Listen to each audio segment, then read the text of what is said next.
Ahí donde están, les pido que abran sus Biblias en el libro de Colosenses.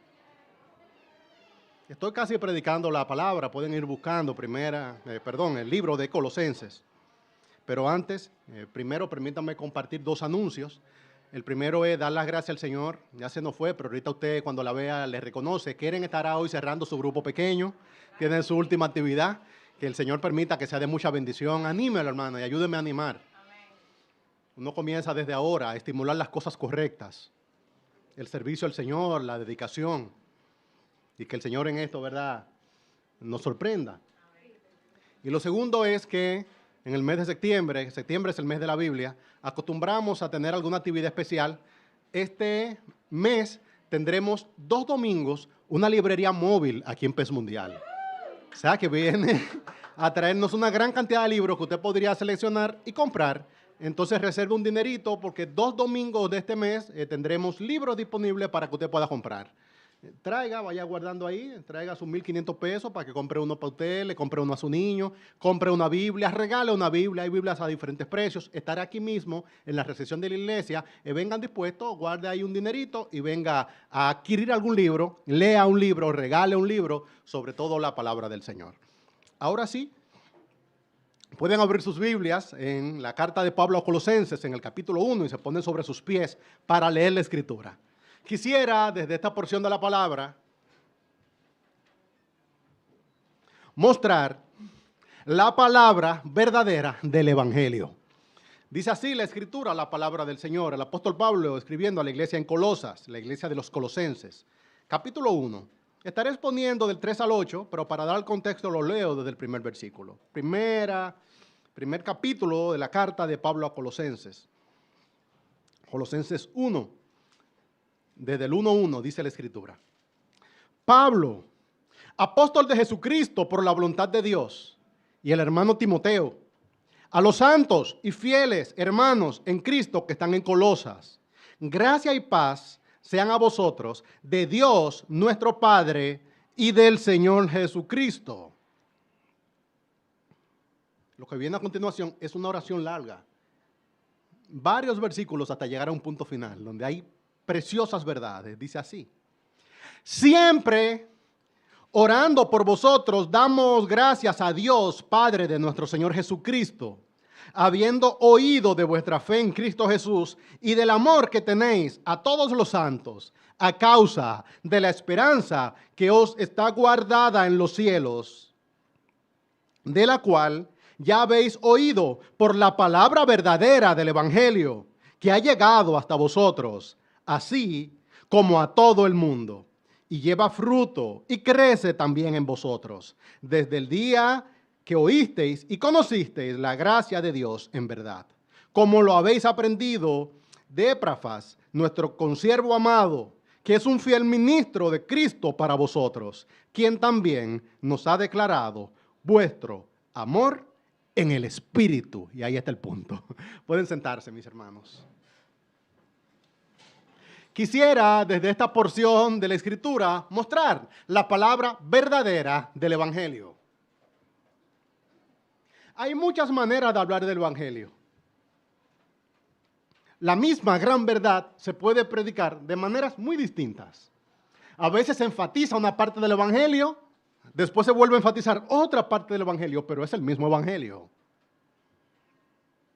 En esta ocasión, el apóstol Pablo está preso en Roma. Recuerdan que el domingo pasado dejamos a Pablo llegando a Roma y estando preso, él escribió unas cuantas cartas que se conocen como las cartas desde la prisión. Entre ellas, esta. Figúrese usted que cuando Pablo le está escribiendo a la iglesia en Colosas, él está preso, él está en cadenas y tiene al lado suyo a una persona que le está custodiando. Y allí, en custodia, escribió unas cuantas cartas. Y en estas cartas, algo que resalta es que son cartas muy cristológicas, como Colosenses y la carta a los Efesios, y no tienden a ser muy largas. Llama la atención, pues Pablo está preso. Y si tú estuvieras preso, ¿de qué tú quisieras hablar? Tú quisieras hablar del Evangelio del Señor Jesucristo. En cada una de estas cartas se destaca elementos del Evangelio. En esta se presenta a Cristo glorioso. Y el Evangelio se presenta como una palabra verdadera. He visto que las personas buscan algo que sea real, algo que funcione, algo que no decepcione. No sé si han visto los videos que surgen en internet de alguien que hace algo impresionante en poco tiempo. Ahora hay alguien que también hace reacciones a esos videos haciendo la receta y dice si funciona o no funciona.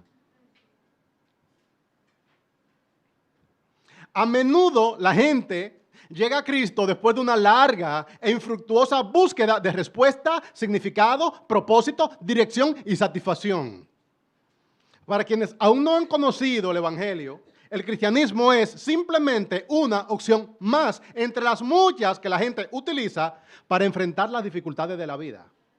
Ellos no ven lo singular que hay en el Evangelio. Sin embargo, para nosotros que hemos creído, Cristo es el único camino posible para reconciliarnos con Dios y la solución a la raíz del problema humano.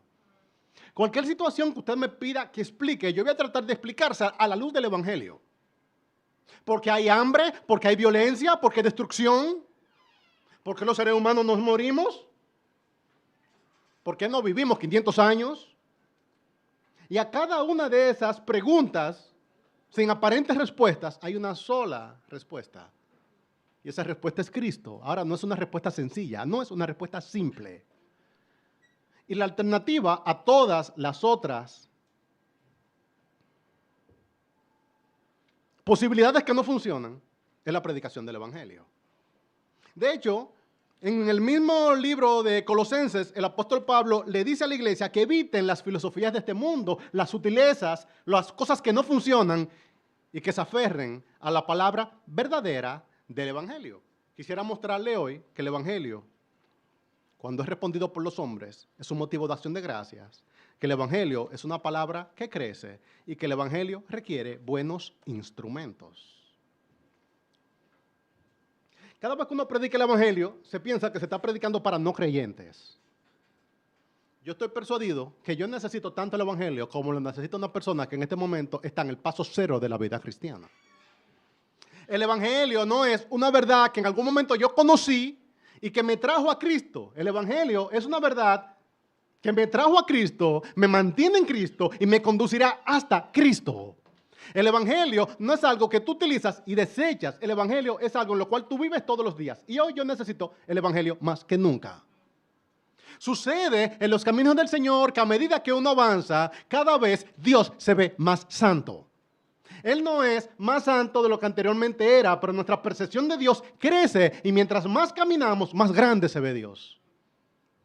Y mientras más vivimos, más decepcionados estamos de nosotros mismos. De nuestra incapacidad para cumplir con la justicia de Dios, de nuestra incapacidad para actuar como conviene, de méritos que podamos tener y traer a Él, de forma tal que es esperable que un creyente maduro necesite el Evangelio más que antes. Si usted realmente está creciendo en su conocimiento de Dios, usted necesita crecer en su entendimiento del Evangelio, pues si no se vuelve insoportable. Un entendimiento limitado del Evangelio y un conocimiento de un Dios muy grande produce desesperación. Ahora, mientras más grande se vea tu Dios, más grande debería verse el Evangelio, de forma tal que traiga satisfacción a Él y paz en tu corazón. Aquí hay una iglesia que ha respondido a la verdad del Evangelio. Y esta respuesta de estos creyentes a la verdad del Evangelio ha sido resumida por el apóstol Pablo a favor de todos nosotros. Él resume esto como un motivo de acción de gracias. Dice él, tomen en cuenta que esto es una sola oración.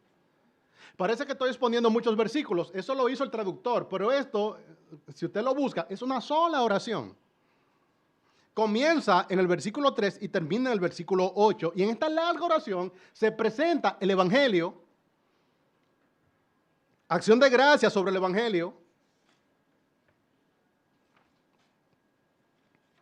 la dinámica de cómo crece el Evangelio y al mismo tiempo los instrumentos que requiere el Evangelio. Comienzo mostrando la respuesta del Evangelio como un motivo de acción de gracias. Dice Pablo siempre orando por vosotros, damos gracias a Dios, Padre de nuestro Señor Jesucristo, habiendo oído de vuestra fe en Cristo Jesús y del amor que tenéis a todos los santos a causa de la esperanza que os está guardada en los cielos, de la cual ya habéis oído por la palabra verdadera del Evangelio.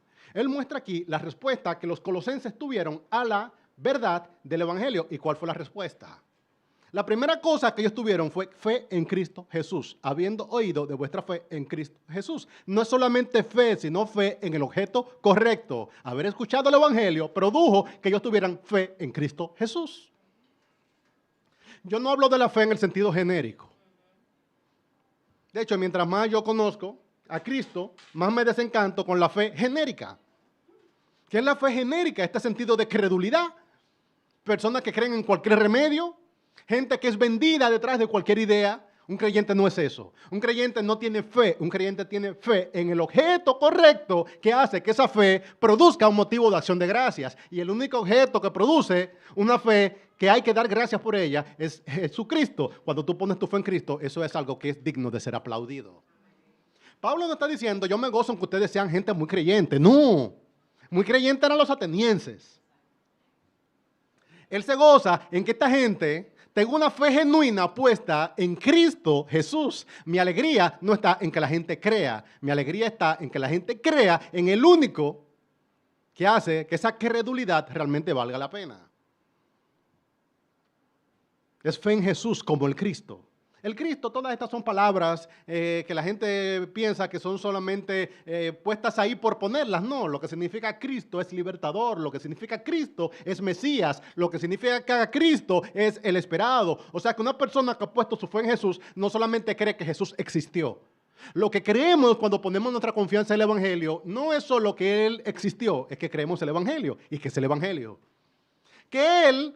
En la antigüedad, ya se lo he dicho 2 veces en el culto de hoy, con estas 3. En la antigüedad Él fue prometido, eventualmente fue encarnado, después fue clavado en una cruz, de los muertos fue resucitado, después fue glorificado, se mandó a que su nombre sea predicado y que vendrá otra vez. Ese es el Evangelio.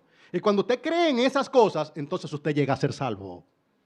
La gente no es salvada porque crea que existió Jesús. La gente es salvada porque cree que Jesús es el Mesías prometido, que murió por sus pecados, que fue recibido en gloria por el Padre y que vendrá otra vez. Ese es el Evangelio. Yo tengo un interés en la historia, pero asumo que la historia no salva. Que alguien esté de acuerdo conmigo en que existió Jesús no le trae salvación a su alma. Donde se marca la diferencia es preguntarle, ¿tú crees que Él está vivo? Yo me reía de mí mismo. Porque yo digo, la verdad es que ser un creyente está muy cerca de ser un esquizofrénico. Nosotros creemos en cosas que son locuras. Cualquiera cree que Jesús existió, pero yo no creo que Él existió, yo creo que Él está aquí. ¿Se entiende la diferencia que esto tiene? Esto no es un curso de historia. Esto es fe, fe que salva. Es creer que Él está vivo y que en este momento está sentado a la diestra del Padre. Y esas preciosas verdades son las verdades que salvan. No son cosas históricas, no son datos anecdóticos. Ah, mira, que yo leí historia y ahora yo creo que Jesús existió. Bienvenido. Usted está de acuerdo con la generalidad del ser humano.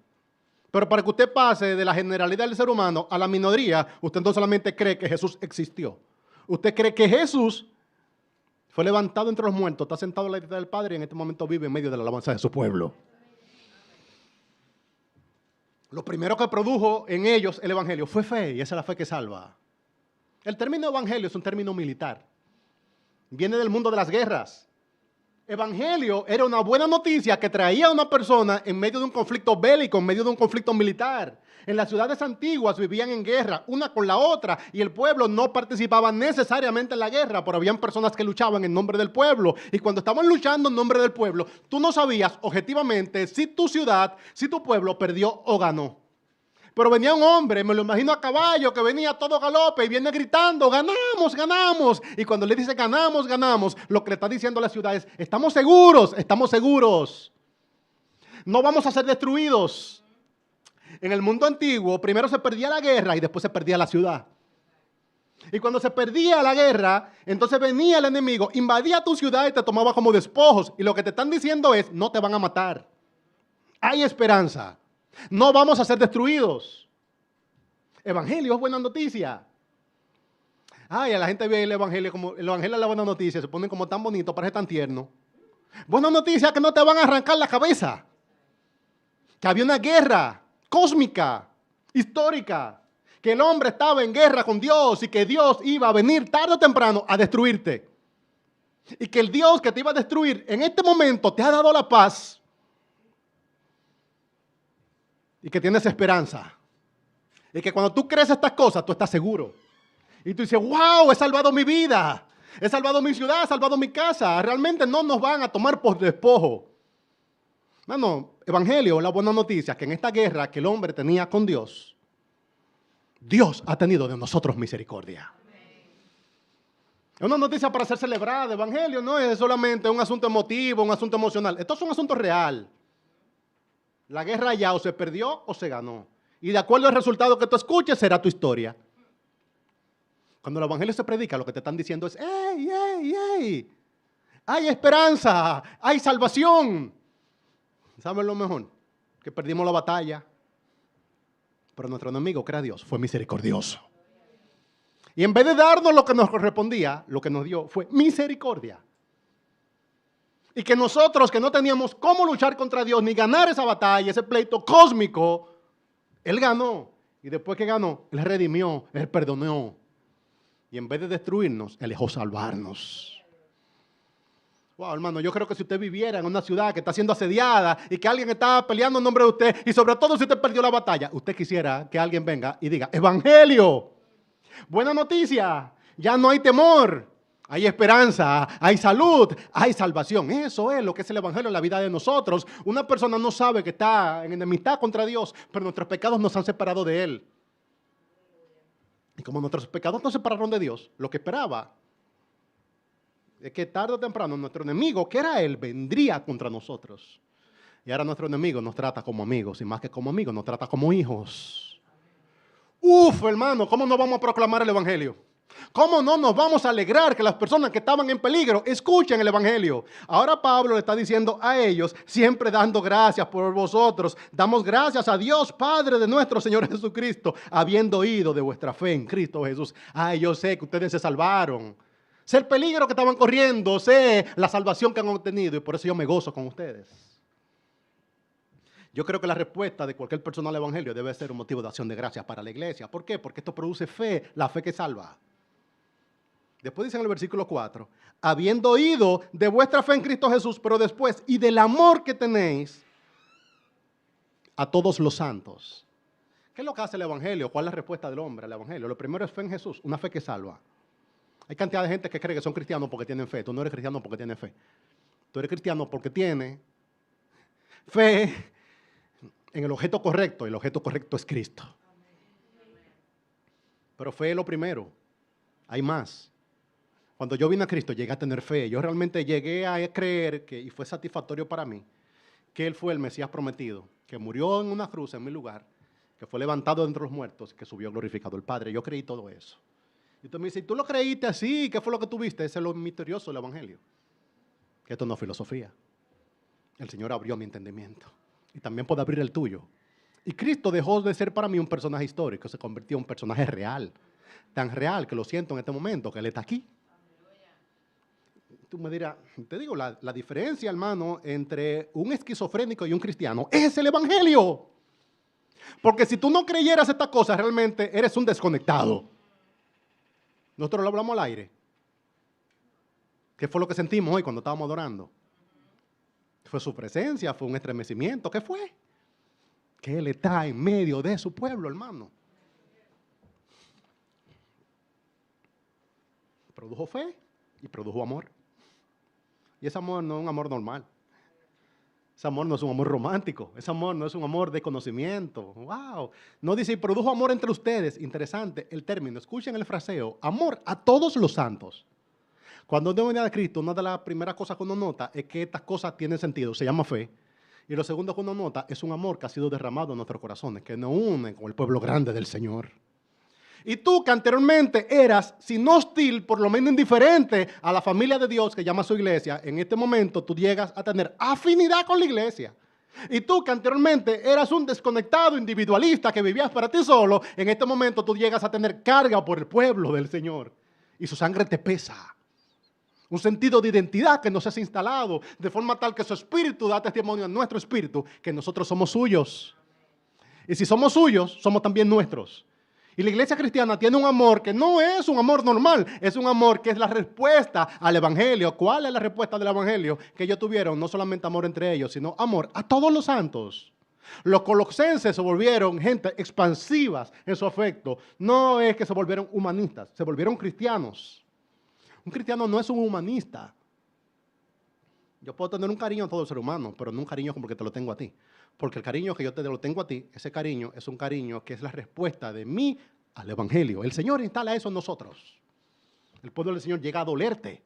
Por eso a mí me parece muy extraño que alguien me diga que nació de nuevo, que realmente entendió el evangelio y que no se vuelva cariñoso hacia el pueblo del Señor, que no tenga un deseo de estar en medio de la alabanza del pueblo de Dios. Realmente tú fuiste salvado y respondiste al evangelio y tú no quieres estar en medio del pueblo del Señor. No tienes cariño por tus hermanos. Tú realmente recibiste la fe, pero no el amor. Es como que tú me digas que no crees en las firmes, en las preciosas promesas que tiene el Señor. No tienes esperanza. Un creyente verdadero tiene fe, un creyente verdadero tiene amor y un creyente verdadero tiene esperanza. Esta es nuestra respuesta al evangelio y no es algo que producimos nosotros, es algo que lo hace el Señor. Todo esto termina en el 8 diciendo a que también nos ha declarado vuestro amor y después todo eso pone una E mayúscula y dice en el Espíritu es el Señor que está haciendo esto en el creyente. Aquí está una de las evidencias más visibles de salvación, amor por los santos. Uno no es salvado porque le tenga cariño a la gente, vamos a dejar esto claro. Porque hay gente que no tiene cariño y está muerto en su delito de pecado. ¿Entienden lo que es cariño? Sí, hombre, esa gente son bien. Hay gente que le tiene un cariño a la iglesia porque ellos pensaban que nosotros éramos gente como raro y demás, y tuvo entre nosotros y dije, pero no son tan raros. Son gente como yo, que cantan, que predican. Yo hasta los quiero un chin ya. Eso no salva. Lo que salva es el evangelio. Eso es la respuesta al evangelio. Esa es la consecuencia. Y un hecho. A todos los santos demuestra que no era amor por afinidad o por costumbre, que era un amor que había sido derramado en sus corazones. Es una identidad, es una identificación, es una familiaridad, es una carga nueva y es una carga singular. Tú no tienes que conocer a la gente por su nombre para tú darte cuenta que tiene el Espíritu de Dios. Vino alguien el día pasado aquí que está gestionando la propiedad que está debajo de nosotros, es uno de los propietarios, pero la persona, yo había sabido hace muchos años porque cambié palabras, que es una creyente. Y vino hoy de nuevo y pasó por aquí, wow, es una iglesia y demás. Y yo le pregunté, ¿y cómo conociste a Cristo? Y la persona me habló del Señor y yo me entusiasmé. Y ella me decía, wow, porque yo siento al Señor. Sí, sí, yo no tengo que conocer tu nombre, tú no tienes que conocer el mío. Donde quiera que hay dos verdaderos creyentes que se encuentran, hay una familiaridad espiritual, hay una identidad espiritual, hay un sentido de pertenencia y correspondencia que es espiritual. Y a todas las cosas, cuando digo que es espiritual, no hablo en el sentido místico, hablo de que el Espíritu Santo hace todo eso en nosotros, de forma tal que sabemos que somos suyos. Un creyente no solamente tiene la fe correcta, un creyente al mismo tiempo tiene amor por el Señor. Y se lo pone él en uno desde chiquito. Yo no recuerdo de qué fecha y momento, pero yo recuerdo la temporada donde el pueblo del Señor comenzó a cargarme en mi corazón. Yo sentía hacia ese pueblo una afinidad. Recuerdos. Yo decía, esta es mi gente. Yo no siempre fui un creyente como firme, concreto. No, hermano. Me preocupa, hermano, me le tienen que tapar los ojos y los oídos a la hermana Maribel, porque ella piensa que yo siempre fui un creyente estándar que vine a Cristo. Pero ese no era mi caso, hermano. Yo vivía en una dualidad. Yo era el perfecto cristiano en la iglesia y era el perfecto impío fuera. Pero algo que pasó es que cuando yo fui salvado por el Señor y yo estuve en medio de la iglesia, había algo que me decía, aún en mi mundanalidad, este es mi pueblo. Y yo podía participar en los pecados de mis amigos, pero cuando intentaban ofender al pueblo del Señor, había algo de mí que era como que me mandaba mi mamá. Ese es mi pueblo. Recuerdo a Moisés cuando mató al egipcio. Esa es mi gente. Cuando la sangre de Cristo también pesa.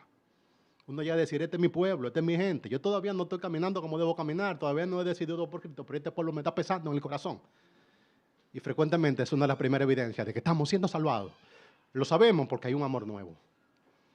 Y todo esto lo corona con esperanza. Dice el 5.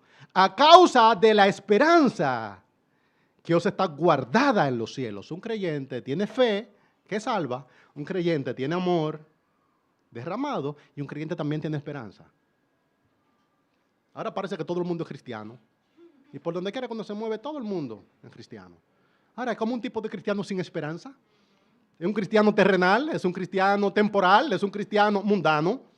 Pareciera que todo el mundo es cristiano, porque todo el mundo dice tener fe y todo el mundo dice tener amor, pero un creyente no solamente tiene fe y tiene amor, un creyente también tiene esperanza, y esa esperanza también es un asunto espiritual, porque lo hace el Espíritu Santo. Un creyente no solamente está esperando en las temporalidades, y si tú eres un creyente de temporalidades, probablemente todavía no has conocido el Evangelio.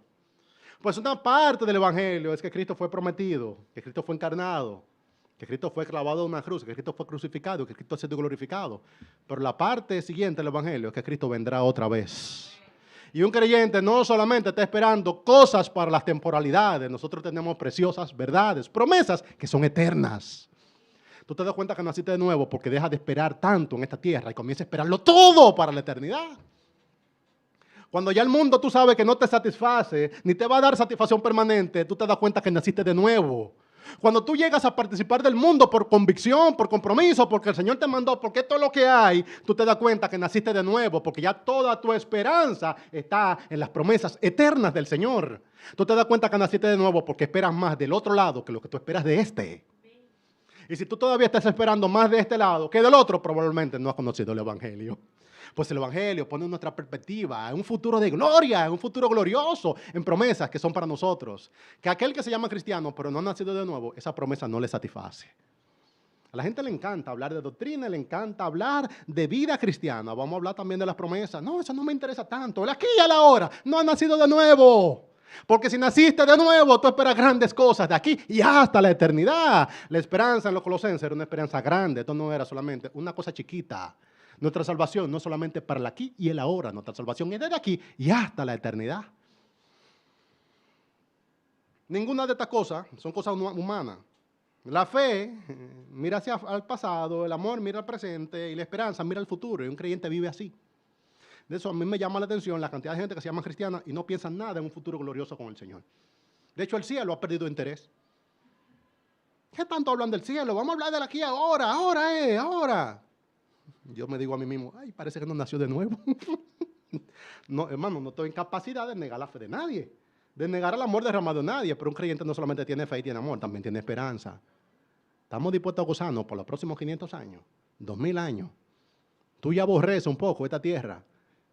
¿Estás desencantado? No, ahora que yo estoy cogiéndole el piso a este mundo, quizás no ha nacido de nuevo.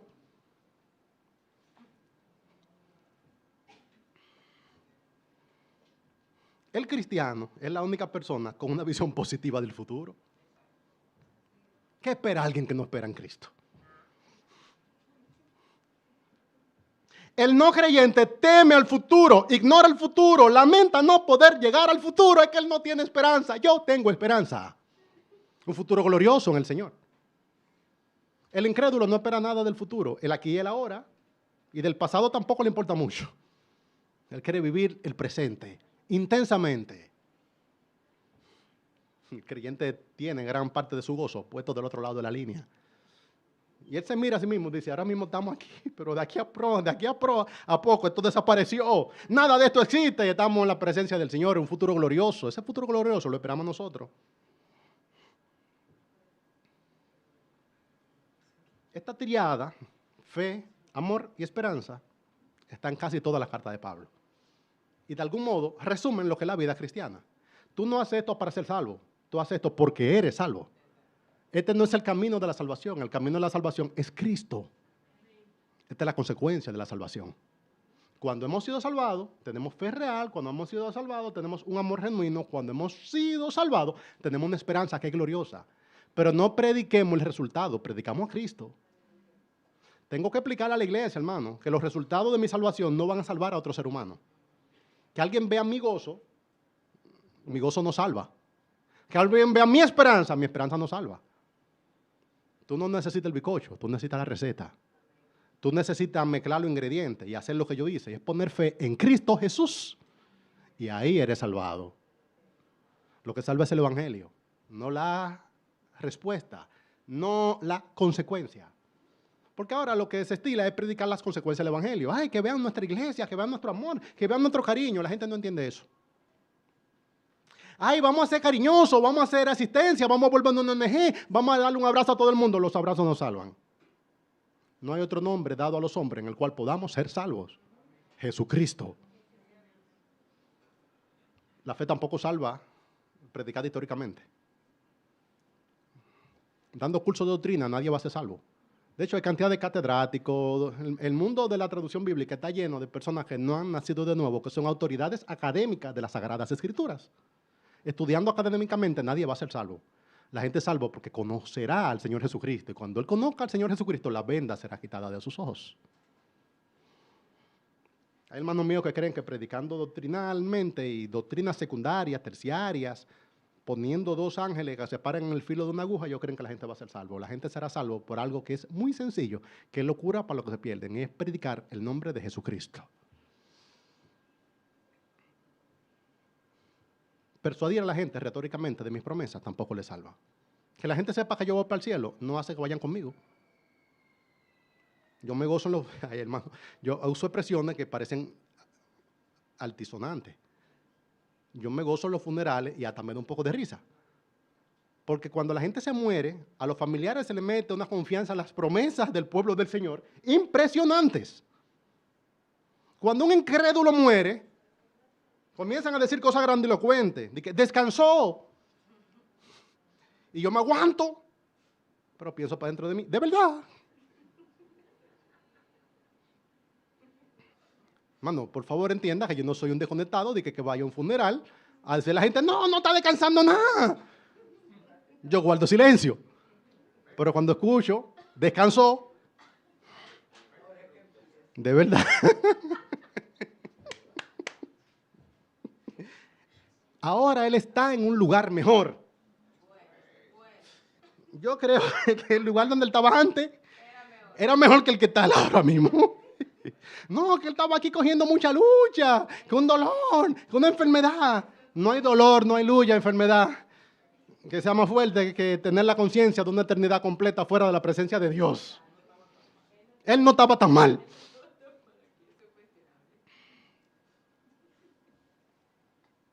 Nos volveremos a ver. Bueno, eso sería probable. Yo creo que ustedes se van a volver a ver, sí. El que no quiere volverlo a ver soy yo. Porque yo sé que era para allá que están caminando y yo sé que caminé por el camino estrecho. Sí, eso es verdad, se volverán a ver. Quizás no en el lugar que ustedes están pensando, pero se volverán a ver. Las esperanzas al cristiano solamente le dan esperanza a otros que también tienen la misma esperanza. No le prestemos nota promesa al mundo. De hecho, la gente habla de que de cielo, habla de Dios. ¿Y por qué tú hablas de esa cosa? Si tú no crees en mi fe, si tú no crees realmente en el centro de mis convicciones, que son el Evangelio, porque tú crees en lo secundario del Evangelio, porque tú crees en las consecuencias del Evangelio. Si no va a creer el Evangelio, cree lo central. Este sentido de acción de gracias también llama la atención. ¿Y por qué Pablo da gracias por ello? Bueno, porque si tú naciste de nuevo, esas cosas a ti te dan gozo, te dan satisfacción. Que haya gente tan desconectada, humanamente hablando, como tú, eso es algo que da paz. Parece que no estamos locos, otros también lo vieron. ¡Wow! Allá también está siendo predicado el mismo evangelio que nos salvó a nosotros. ¡Gloria al Señor! ¡Qué bueno! Cada testimonio de salvación es una nueva evidencia de que Dios realmente está vivo, de que Cristo está en medio de nosotros, que Él está salvando. Y así como los colosenses tenían amor por todos los santos, también Pablo, él dice, eso que está sucediendo allá, yo me gozo desde aquí. He estado mostrando que la respuesta del Evangelio, la respuesta en fe, la respuesta en amor, la respuesta en esperanza, es un motivo de gozo, un motivo de alegría. Ahora le dice a él en el versículo 6, que es una palabra que crece, dice, que llegando hasta vosotros, así como a todo el mundo, que ha llegado hasta vosotros, así como a todo el mundo, y lleva su fruto, y crece también en vosotros, desde el día que oísteis y conocisteis la gracia de Dios en verdad. Bueno, el Evangelio es una fuerza incontenible, eso no se detiene. El Evangelio no es algo que se puede poner en pausa. El Señor está salvando y esto está produciendo su fruto. Yo quisiera mostrar ahora el Evangelio como algo dinámico, como algo que crece y da su fruto. Aquí se ve el evangelio como algo que tiene una intención, una vocación de avance universal que va llegando hacia todo el mundo. Dice él, esto va hacia adelante, hacia adelante. Es el plan de salvación. La gente necesita escuchar a Cristo y Él va a hacer todo lo posible porque la gente escucha a Cristo, va a avanzar, va a avanzar. Recuerden que el que está escribiendo esto es aquel que quería detener el evangelio. Cuando el evangelio llegó a Damasco, Saulo pensó, si esto llega a Damasco, esto se va a repartir. Esto va a llegar a los confines de la tierra. Y pidió cartas para perseguir la iglesia en Damasco. Y allá, de camino a Damasco, el Señor le interrumpió. Y el que anteriormente estaba buscando detener el avance del evangelio, ahora él mismo es el que dice, el que antes perseguía a la iglesia y quería detener el evangelio, ahora él dice que ha llegado hasta vosotros, así como a todo el mundo, y lleva su fruto. Él está ahora gozándose. Él que anteriormente detenía la palabra, ahora él se goza porque la palabra ruede, la palabra corra y lleve su fruto. ¿Cuánto motivo de gozo, hermano? La expansión geográfica. Usted ve el libro de los Hechos, hasta los confines de la tierra. Y el evangelio de ciudad en ciudad, de persona a persona. Desde los gobernantes hasta el pueblo llano, todo el mundo respondiendo y escuchando el evangelio. Esa expansión geográfica emociona. Que la misma verdad haga sentido para tantas personalidades distintas, culturas y edades, es impresionante. Esto en este momento a los coreanos le está haciendo sentido y también a los latinos le hace sentido. Y a los nórdicos también le hace sentido la misma verdad del evangelio. ¡Wow! Pero qué impresionante. Concédanos eso a los cristianos. Por lo menos eso, concédanoslo. Que no ha habido otra cosa que tenga un interés universal tan grande como esto. La gente sale a buscar los ritmos musicales, de que vamos a buscar cuál es el ritmo musical. ¿Saben lo que pasa? Que cada país entiende que su música es la música universal. Tú ves la campaña de que no, el merengue es bailado en toda la parte del mundo. Eso no es verdad, hay lugares donde esa música no hace sentido. Y eso corrido regional mexicano tampoco hace sentido en toda la parte. Y el folclore argentino se lo van a comer ellos con yuca y con el perdón de todos ellos, pero para Latinoamérica no hace mucho sentido. Si el predicador siempre mete la pata, hermano, qué lío. No se tira un país completo.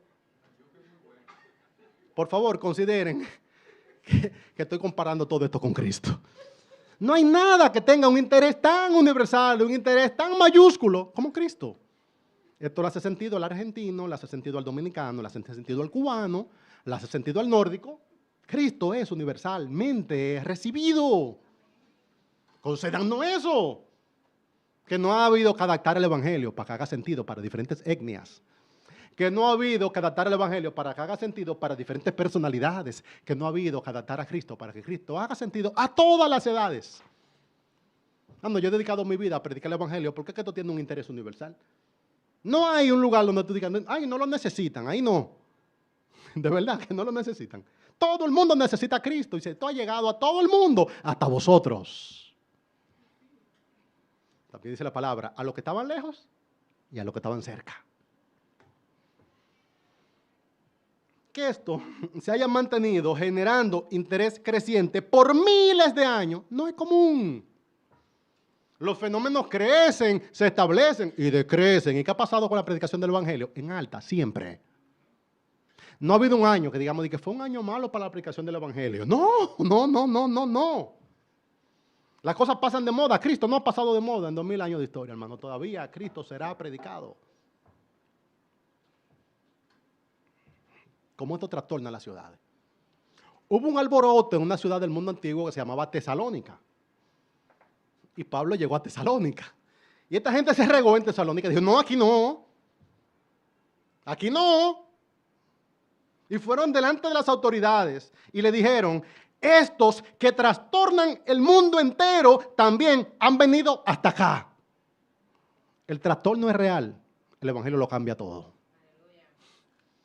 Cambia las formas de vida, cambia las prácticas comunitarias, cambia las prioridades en la vida de él. Esto te desalma desde adentro para afuera. Y la gente dice, no, es que ahora yo tengo una nueva vida. Es verdad. Si alguien te conoció antes, cuando tú pones tu confianza en el evangelio te desalma y te alma de nuevo. Esto es algo que trastorna al mundo e impresiona a la gente. El testimonio personal de cada uno de nosotros es un testimonio del avance. Dice, ha llegado hasta vosotros. Te pregunto, hermano, ¿el evangelio llegó a ti? ¿Te trastornó? ¿Te cambió de dentro para afuera? ¿Cambió tus prioridades? ¿Cambió tus personalidades? ¿Cambió tu manera de ver la vida, de aproximarte al futuro? ¿De mirar la historia, de mirar las situaciones, de mirar el mundo? ¿Cambió tu cosmovisión? Entonces tú naciste de nuevo. nacer de nuevo es un trastorno. Es un trastorno porque esto llega en forma imprevista y hace grandes reclamaciones en el ser humano. Nadie está listo para recibir el evangelio. Dice, no, yo me voy a poner para eso. ¿Cuándo tú te vas a poner para algo que es tan grande? ¿Y tú crees que tú puedes ponerte para eso? A ti te ponen para eso. La cantidad de decisiones grandes y pequeñas que tiene que tomar un creyente a favor de su causa, a favor de su fe, nadie está listo para eso. Dice, no, mira, esto es lo que hay que entregar. ¿Qué es lo que hay que entregarlo? Todo. Negarte a ti mismo, tomar una cruz y seguirle. ¿Quién está listo para eso? No, hay cosas que son así trascendentales, que si tú no lo recibes de un golpe, así como ¡pah! Nadie lo hace. Como de repente. Juliet cumplió 10 años, que me conceda, me prohibió hablar de ella, hermano. Qué cosa. Pero nació hace 10 años. Y hace 10 años yo estaba con Caro en un centro médico, estábamos haciendo unos estudios, y nos llamó su médico y nos dijo, miren, pasen por aquí para traerme los estudios. Y fuimos a llevar los estudios. Y cuando fuimos a llevar los estudios, dejaron a Caro interna y ahí parió. Y después me he estado atando cabo y alguien me confirmó el día pasado que realmente él sabía que él iba a hacer una cesárea a mi esposa en ese momento. Y nos dijo, como que pasen por aquí a traer unos estudios, pero ya él le dijo a alguien, ella no sabe que ella va hoy, que va. Y yo como que no, pero acá, yo no estoy listo para esto. Y pues soy yo que voy a parir, no sé qué voy a parir, hermano, pero uno no está preparado, pero yo ahora mirando en retrospectiva fue mejor, porque a ti te dicen, mira, va a ser mañana, y tú comienzas a cavilar y demás, y entramos, y salió, y parió, a quitar a la muchacha, y van 10 años de eso. Si a ti te dicen que tú vas a ser alcanzado por Cristo con salvación, de aquí a un mes, lo primero que tú deberías hacer es salir corriendo. Pastor, ¿cómo que salir corriendo? Tú sabes lo que es enfrentarte con el Dios vivo, estando muerto en tu delito y pecado. ¿Quién está listo para un encuentro con Dios? Es como un examen que tú estás postergando. Tú sabes que tienes que tomar la prueba, pero nadie está listo. Y yo entiendo al hombre cuando está huyendo de Dios. Se te va a predicar el evangelio y la gente no quiere que se le predique el evangelio, porque si tú tienes un encuentro con el Dios vivo, tú vas a ver cuál es tu verdadera condición. Hay cosas que es mejor recibirlas de repente. Yo no conozco a nadie que planificara su salvación. A ti te alcanzan como ¡pah! Y tú sí, ¿qué fue? Y comienzan grandes reclamos, y tú dices, pero esto va como muy rápido. Un reclamo de sujeción. Tú estabas suelto, ahora tú dices, Él es tu Señor, sujétate a Él. Me está agarrando muy duro. No es que te está agarrando muy duro, es que tú estás acostumbrado a andar suelto. Estás sintiendo ahora la poderosa mano de Dios sobre tu vida. Eso es el evangelio, tú sientes una mano que te está agarrando. Uy, hermano, hay que aprender de nuevo. Aprender a caminar, aprender a comer, aprender a pensar, ahora proyectarse la vida. Tú estabas acostumbrado a hacer los cálculos con el método antiguo. Cuando la iglesia se iba a mudar en este edificio, vinieron varios ingenieros a hacer cálculos.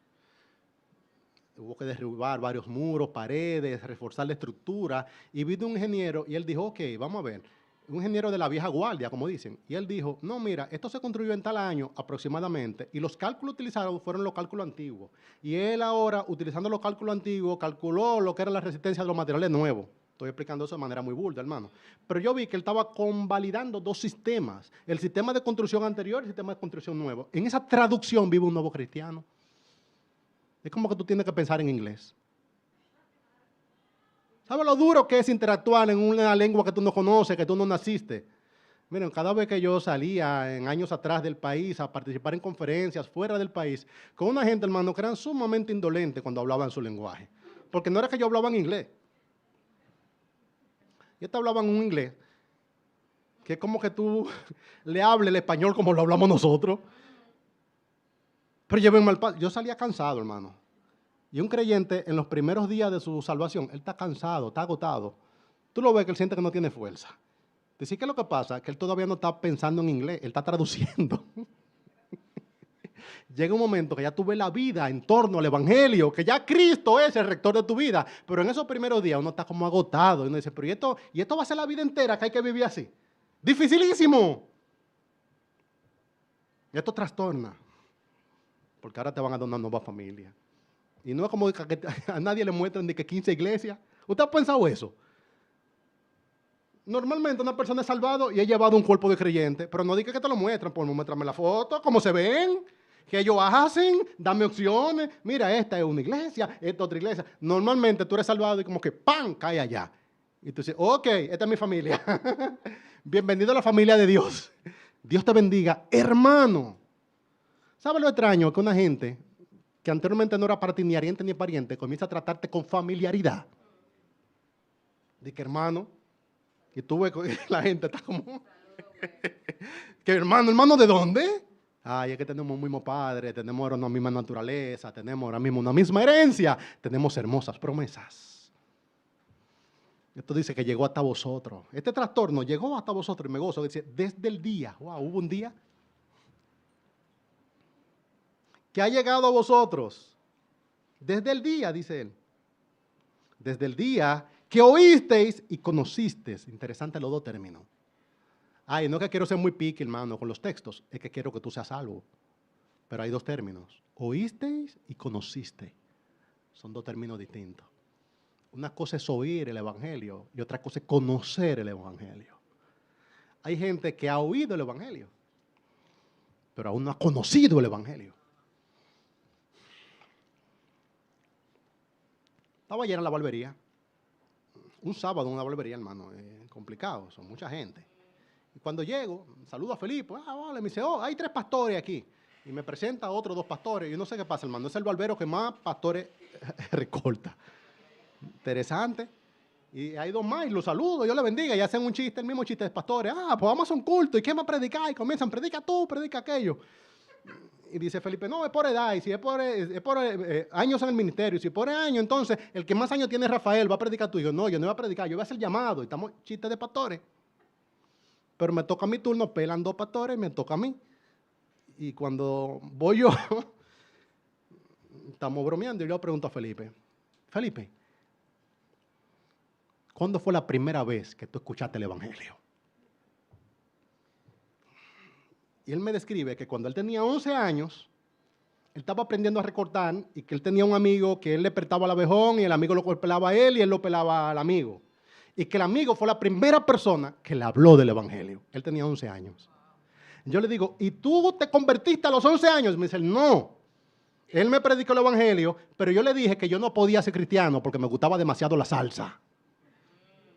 Entonces nos digregamos, yo le pregunto, ¿pero te gustaba la salsa? ¿Solamente bailaba? Y demás, no, la salsa, pero eso era un dicho para yo como salir del apuro. Y pasaron los años, a los 14 años estaba en el parque de allí, y pasó una señora, me dice delante de eso, y la persona que yo le dije eso me dijo, ¿y tú te atreves a perder tu alma por amor a la salsa? Y eso se me quedó en la mente. Y él me dice, a los 14 yo estaba allí sentado en el parque, y pasó una señora, y la señora me dijo, tú tienes un alma que salvar. Y ella no me dijo más nada, pero se me quedó eso en el pensamiento. Y yo le dije, pero fue como que tú uniste lo de los 11 años con lo de los 14. Me dijo, no. Después, después, alguien me invitó a un estudio bíblico y me daba estudios bíblicos. Y cuando me daba los estudios bíblicos, después me invitó a la iglesia. Y cuando él me daba los estudios bíblicos, ahí es que yo recuerdo que yo fui alcanzado con salvación. Y yo le digo, ¿y te convertiste en el momento? Me dijo, no. La persona me llevó a su iglesia, por él me daba el estudio bíblico con su Biblia, pero yo quería una Biblia, y el pastor, yo le dije que me regale una Biblia, y el pastor Bolívar Sierra me regaló una Biblia, y cuando me regaló la Biblia, entonces yo comencé a leer la Biblia, y yo sentía que la Biblia me llamaba. Esto en una barbería llena de gente, un sábado, a las 5 de la tarde. Y yo veo que la gente se va como mirando, y va incorporando, y Felipe es muy efusivo, y entre me detalla una cosa y la otra. Dejó caer 4 versículos, pero eran versículos, hermano, que eran como piedras afiladas. Yo en algún momento hasta me reí, no, pues lo va a partir, porque es como que tú estás escuchando, no hay una cosa más atractiva que una conversación ajena. Y en medio de esa conversación, donde hay gente que ya está doblando el cuello, él dejó caer unos cuantos versículos, que eran versículos afilados. ¿Tú has visto a esta persona que te habla de su experiencia y después conecta eso con versículos apropiados? Y dijo, caer unos cuantos versículos, hermano, que yo mire así. Y yo hasta yo lo sentí. No, pues están tirando. Y después le digo yo, ¿y qué pasó? ¿Ahí fue que te convertiste? Y me dice, no. Cuando el pastor me regaló la Biblia, yo comencé a leer la Biblia, pero a mí me molestaba porque yo sentía que la Biblia como que me llamaba y me decía, léeme, léeme. Y le pregunto yo ahí, le pregunté duro para que todo el mundo escuche. ¿Y tú escuchaste literalmente que la Biblia te hablaba? Y dice, no, yo lo escuchaba era como en mi corazón. ¿Y ahí te convertiste? Me dice, no. Me dice, a mi amigo, que es el que me había llevado a la iglesia, él decía, yo no quería, pero la Biblia me llamaba. Entonces yo le dije a mi amigo, mira, agárrame esa Biblia, que yo voy a ir allá a comprar un pollo. Entonces yo le dejé la Biblia y no la volví a buscar. Me dice, pero mi amigo me llevó a la iglesia y ese domingo hicieron el llamado. Y un domingo yo me convertí. ¡Wow, hermano! ¡Uy! Recuerden que todo comenzó con un chiste de pastores, que yo dije que iba a ser llamado. Hermano, quiero mostrarle que uno como creyente tiene que tener los ojos abiertos para las oportunidades que el Señor está mandando. Y que hay gente que necesita escuchar el Evangelio. Y si tú le dices a una persona, mira, déjame interrumpirte para predicarte el Evangelio, la persona quizás no te va a dejar que le predique el Evangelio, pero la gente necesita oír el Evangelio varias veces y en alguna de esas veces terminará conociendo el Evangelio. Escucha el término, oísteis y conocisteis el Evangelio. Él oyó el Evangelio reiteradamente de los 11 años. El cuento yo lo hago, hermano, dígale a Felipe después, cuando usted lo vea, que él haga el cuento completo. Yo se lo cuento como lo recuerdo, pero él escuchó el Evangelio consistentemente durante muchos años. Pero en un momento él no solamente escuchó el Evangelio, sino que él conoció el Evangelio. Son dos cosas distintas. De hecho, hay gente que ha hecho hasta profesión de fe antes de conocer el Evangelio.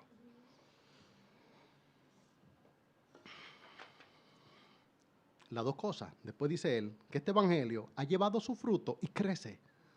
Eso no se queda como comenzó. Cada vez se vuelve más interesante, cada vez se vuelve más apasionante, cada vez se vuelve más impresionante. Es el hecho de que el Evangelio lleva fruto y crece, dice él. Y eso debería cambiar nuestra expectativa. Yo no creo que uno debería quedarse solamente con el entendimiento del Evangelio que uno tuvo. No debería crecer en su conocimiento de la verdad, porque ahí es que está el gozo. No dice aquí que esto ustedes lo recibieron y ya, sino que esto crece, o sea, esto va avanzando y va llevando su fruto. Nuestra salvación es un hecho concreto, pero nuestro entendimiento del Evangelio que salva, admite grados. Tú eres en este momento completamente salvado, perfectamente salvado, pero tu entendimiento de tu salvación va a ser que año tras año tú vuelvas a decir, ¡wow! ¡Impresionante! Y esto fue lo que sucedió para que yo pueda ser salvado. Y esto fue todo lo que el Señor tuvo que hacer. Él tuvo realmente que clavar a su hijo en una cruz para que yo tenga salvación. O sea que mi salvación no es un cambio de comportamiento, mi salvación no es algo que yo elegí, mi salvación es algo que Él me hizo, que con amor eterno me ha amado. Uy. Es perfectamente posible ser salvado sin realmente entender bien lo que ocurrió. Como una persona que te está haciendo algo y después que te hace algo, el asunto funciona, y después que funciona, que tú pensaste que no iba a funcionar, dado que funcionó, tú le dices, mira, ahora explícamelo paso a paso. Gente que te va a hacer un trabajo y tú no crees que ese trabajo va a rendir su fruto, pero el trabajo rindió su fruto y más rápido de lo que tú pensabas y hace que tú te incorpores. Entonces, ahora explícamelo. Una cosa es que tú seas salvado, otra cosa es que tú entiendes el Evangelio con que fuiste salvado. Y mientras más tú entiendas el Evangelio con que fuiste salvado, mejor instrumento serás para la salvación de los otros. De forma tal que yo no solamente necesito predicarte el Evangelio, yo necesito predicarme el Evangelio. Yo necesito ser más consciente de mi salvación. Necesito entender más perfectamente la obra del Señor en la cruz. La cruz es un misterio porque hay capas, sobre capas, sobre capas. Hay narrativa tras narrativa, tras narrativa. Y mientras más tú creces en los caminos del Señor, más tú entiendes lo que pasó. De forma tal que a veces, como Pablo cuando le estaba escribiendo a los romanos, tú haces pausa y tú dices, wow. Y una doxología. Y tú te paras así y tú dices, gracias Señor por la salvación de mi alma. Y alguien te dice, es que te estás convirtiendo. No, yo me convertí hace años. Es que ahora entiendo más perfectamente la salvación que me trajo hasta aquí. Uy, ya estoy como cansado, hermano. En lo físico solamente. El Evangelio, hermano, conocer el Evangelio más profundamente, más completamente, hace que el Evangelio sea más satisfactorio. Si tú no tienes tanta satisfacción como tendrías, quizás tú no estás entendiendo tanto como deberías. Si tú entendieras lo rico que eres, quizás andaría hoy con una sonrisa en el rostro. Yo entré a la iglesia, me encuentro con Rafa P, me dice él, ¿cómo tú estás? Yo estoy muy bien y cada vez estoy más consciente de lo bien que estoy. ¿Usted entiende? O sea, yo estoy bien, pero cada vez soy más consciente de lo bien que estoy. Estoy en la poderosa mano del Señor. Estoy salvo, estoy seguro. Nadie me podrá arrebatar del lugar donde estoy. No llegué ahí por mis propios medios, nadie podrá sacarme. Ay, hermano, ¿quién podrá nosotros movernos? ¿Quién podrá arrebatarnos? ¿Quién podrá sacarnos? Nadie. Mientras más tú entiendes eso, más gozo tú tienes. Y eso funciona de manera muy discreta y sencilla, de forma tal que pareces un esquizofrénico, porque tú te ríes cuando no deberías reírte, porque nadie sabe lo que está pasando. Y en medio de tu aflicción, a veces, cuando tú estás en tu momento humano, humanamente hablando, más difícil, el Señor te muestra su verdad más gloriosa. Y en medio de la verdad más gloriosa, a ti se te sale una sonrisa. La gente dice, ¿qué fue lo que pasó? ¿Se volvió loco? No, es que entendió un chin mejor el Evangelio. Mientras más lo entiendas, más te gozarás. Si no tienes tanto gozo como debería, vuelve a estudiar el Evangelio, vuelve a predicarte el Evangelio. He estado mostrando que el Evangelio es una palabra que crece, que esto no es un asunto estático, que es dinámico, que tú puedes crecer el conocimiento del Evangelio aún más. Termino mostrando que el Evangelio requiere buenos instrumentos. Aquí hay un instrumento poco conocido. Todo el mundo conoce a Pablo, pero nadie conoce a este colaborador. Dice el 7. Como lo habéis aprendido de Epafras, nuestro consiervo amado, que es un fiel ministro de Cristo para vosotros, quien también nos ha declarado nuestro amor en el Espíritu. Dios, en su soberanía, ha establecido salvarnos por Cristo utilizando instrumentos humanos como este. Epafras es un nombre acortado de Epafrodito, es un nombre común en el mundo antiguo, no común en el mundo contemporáneo. Un instrumento utilizado por el Señor para salvación de los hombres. Me gozo los términos con que Pablo describe este colaborador suyo. Este hermano es un hermano replicable, dice, como habéis aprendido de él. Una meta de todo creyente. No todo creyente va a ser un pastor, no todo creyente va a ser un gran maestro, no todo creyente va a ser un adorador, no todo creyente va a ser un músico, pero todo creyente debe ser lo mínimo, replicable. A la gente le encanta hablar de su ministerio. Este es mi ministerio. La pregunta es, ¿tú eres replicable? Porque lo que Cristo está haciendo en este tiempo es salvando, por la predicación del Evangelio, con uno salva al otro. Y más para allá de lo que tú hagas para adornar la adoración al Señor, es importante que tú seas replicable. Replicable es que cuando alguien vea el Evangelio en ti, no vea las consecuencias, sino que pueda ver a Cristo. Que Cristo sea tan característico en tu palabra, en tu predicación, en tu día a día, que tú puedas predicar a Cristo a otro y que esta persona pueda ver y aprender a Cristo a través de ti. Primera cosa de él, replicable. ¿Qué es un creyente replicable? Es una persona que cuando alguien te ve, él podría tener lo mismo que tú tienes. Yo no creo que sea solamente un asunto de imitar actitudes o comportamientos. Hay que ser explícitamente cristiano. Yo le pido al Señor que me dé la valentía de ser explícitamente cristiano. Ser explícitamente cristiano no es de que no, yo predico con mi testimonio. Te estamos dando seguimiento. Ese de que yo predico con mi testimonio es una discreción que tú no estás haciendo nada y tú no te destacas ni... Cuando tú dices que tú predicas como testimonio, normalmente la gente lo que hace es que llama la atención hacia ti. Que ellos son él es muy bueno, él es muy correcto. Eso no, él es muy correcto. No, él debe ser explícitamente cristiano.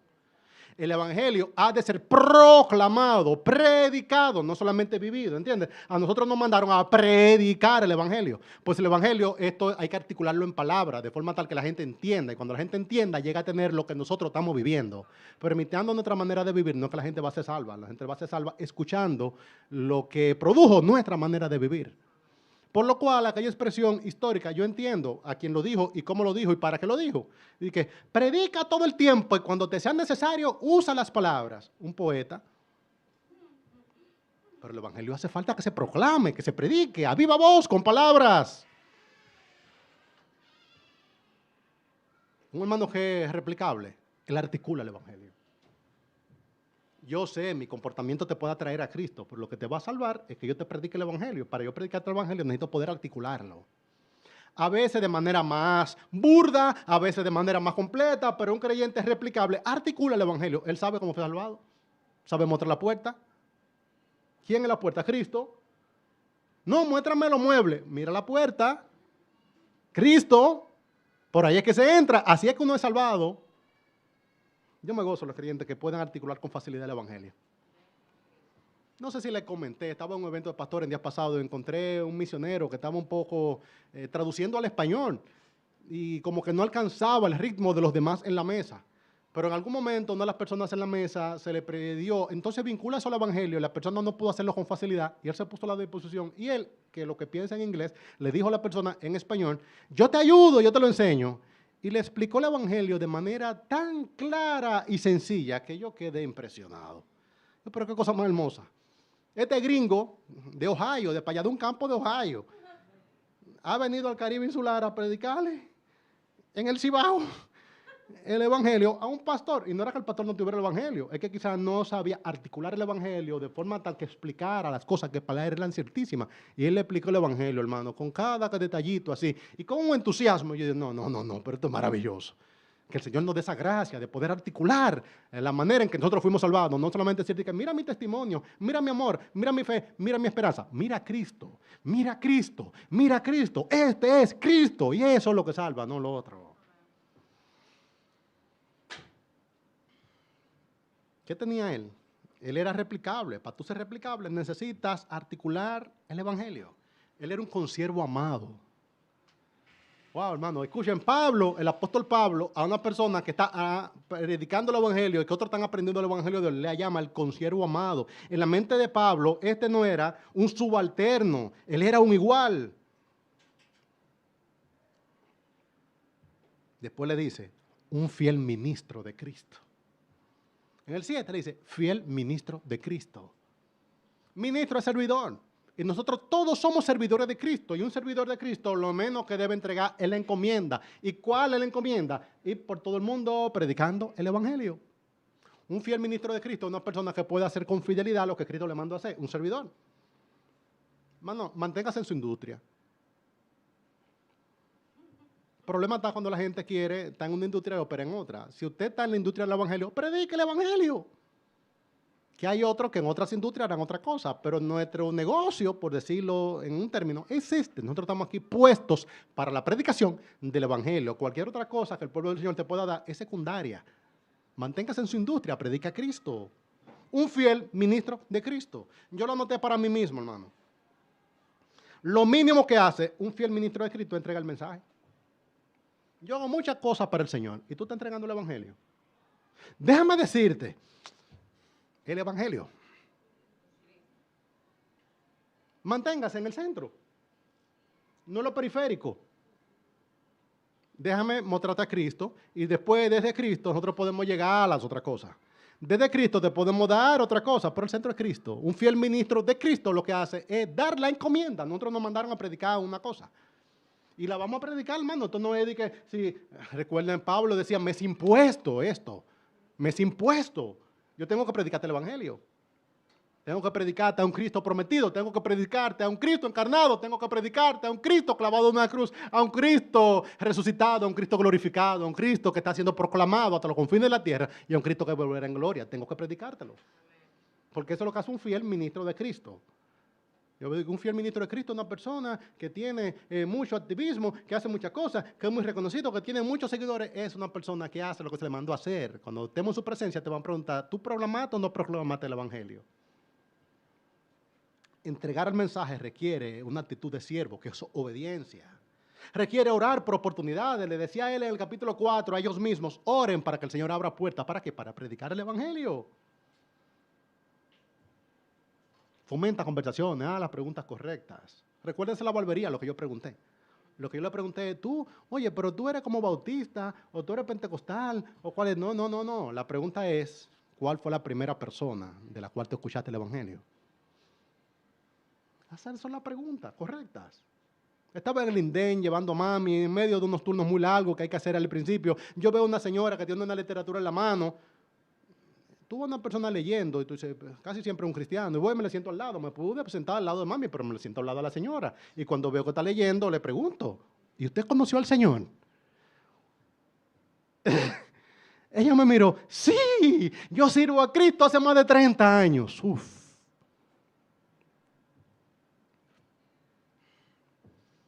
Wow. Siguiente pregunta. ¿Y cómo le conoció? Y eso es lo que hay que preguntar, hermano. No, pues las preguntas son, ¿tú eres bautista o tú eres pentecostal? ¿Tú eres de los que se mueven mucho o los que no se mueven? ¿Tú leíste el libro? ¿Qué tú estás leyendo ahora mismo? Eso no salva. Ni te salva a ti, ni te favorece a ti, ni favorece el entorno. Lo que favorece el entorno es mantener la conversación en lo central. Lo que yo le pregunto a la señora es, ¿y cómo le conoció? Ay, hermano, esta señora con un entusiasmo me compartió su testimonio. Y me fue de edificación. Yo sentía que estaba comiendo. Así, Y me decía, ya al final, después que me habló de que conoció a Cristo, después que se entusiasmó al respecto de la pregunta, entonces le pregunto, ¿y en su iglesia qué usted hace? Y me dice, yo dirijo los cultos de intercesión de los lunes. Y yo le dije, miren, yo me llamo Rafael Pérez, inclúyame ahí. Ore por mí. Y me dijo, mi hermano también se llama Rafael y mi hijo es apellido Pérez. Y yo, júntelo ahí y ore por mí.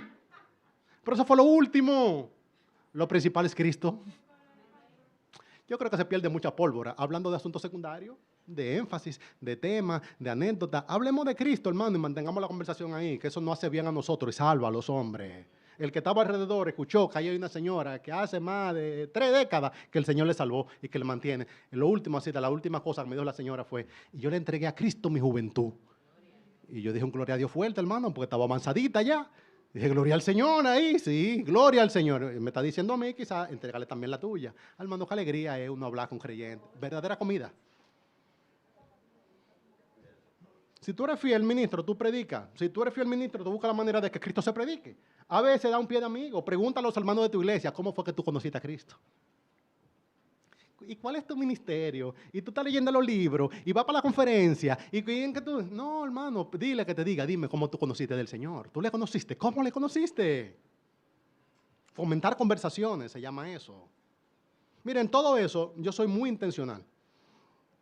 Son mis dos caballitos de batalla, son esas dos preguntas. La primera pregunta es, ¿cómo oíste por primera vez el Evangelio? Lo otro es, ¿cómo conociste al Señor? Cuando yo pregunto eso, hermano, pregunto con un interés genuino y la gente tiene toda mi atención. Y si alguien me dice que de verdad conoció a Cristo, para mí esa persona es una celebridad. Es como que tú me digas que conociste a Michael Jackson. Que tú conociste a Michael Jackson, hay que hablar contigo. Que tú conociste a Jesucristo. Cristo es más importante que Michael Jackson. De verdad, tú le conoces. Ay, hermano, hay gente que yo le he dicho así porque se me sale. Yo le pregunto, ¿tú conociste a Cristo? Sí, yo soy cristiano. Y yo le digo, y ve mi rostro, pues se ilumina. Si tú conociste a Cristo, tú me vas a hablar de Cristo. Si tú conociste a Cristo, yo quiero preguntarte cómo Él te salvó, cómo te alcanzó, qué instrumento utilizó, qué palabra escuchaste, oíste algo. Y la gente como que se asusta un poco porque estamos tan acostumbrados a hablar de lo secundario que se nos olvida lo principal. Son preguntas que salvan. Te salvan a ti, salvan también a los otros. ¿Qué te recomiendo, hermano? Repasa el Evangelio. Aprende versículos claves. Recuerda la obra de Cristo completa. Úsalo como un marcador para cuando alguien te haga preguntas de la vida cristiana, de la Biblia, colócalo en una parte del Evangelio. Ah, ok, lo que tú me estás preguntando tiene que ver con esta parte del Evangelio. Y es que Cristo subió al Padre y fue glorificado y que está sentado. Lo que tú me preguntas tiene que ver con esa parte del Evangelio. Ah, ok, cae al Evangelio. Aterriza allá. Entrega el mensaje con fidelidad. Después dice, Epafras, dice en el versículo 7, como lo habéis aprendido de Epafras, nuestro consiervo amado, que es un fiel ministro de Cristo para vosotros. Bueno, a cada cuerpo de creyente el Señor le ha dado sus instrumentos. Y hay que gozarse en ellos. Epafras fue el instrumento que el Señor le dio a esa iglesia. Y a ti el Señor te dará otros instrumentos. Instrumentos para que tú le conozcas, instrumentos para que tú crezcas. Gózate en lo que el Señor te está dando. En todo esto, hermano, que es el llamado, predicamos a Cristo. Entendamos mejor el Evangelio y permitamos que la gente objetivamente vea la manera en cómo nosotros fuimos salvados. Lo mínimo, hermano, que tú deberás recordar de hoy es que Cristo fue prometido en el tiempo antiguo, que Cristo se hizo hombre, estuvo entre nosotros, se encarnó, que caminó a una cruz y murió por nuestros pecados, clavado en una cruz y murió efectivamente, y que fue levantado entre los muertos con poder, que resucitó glorificado a la presencia del Padre, que nos mandó a que predicáramos este evangelio hasta los confines de la tierra y que volverá otra vez y reinará para siempre. Repítete eso muchas veces, hermano, hasta que te dé satisfacción y traiga salvación para nosotros.